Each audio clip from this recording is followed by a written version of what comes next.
Pangajaran hiji endahna hirup babarengan. Endahna hirup babarengan artinya indahnya hidup bersama-sama, yaitu hidup rukun. Nah, di sini juga kita akan belajar istilah-istilah keagamaan dalam agama Islam. Yang pertama itu adalah pupujian. Pupujian yaitu nyanyian-nyanyian Sunda yang sifatnya menyuruh kita beribadah kepada Allah. Nah, yang kedua, yuk kita simak.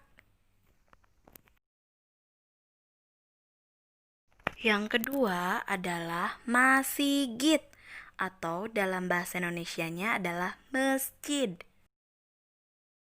Nukatilu atau yang ketiga yaitu wudu atau nyucikan diri dalam bahasa Indonesia yaitu mensucikan diri. Nuka opat nyaeta ajan panggero pikeun ngalaksanakeun salat atau dalam bahasa Indonesia pengingat kita untuk melaksanakan salat.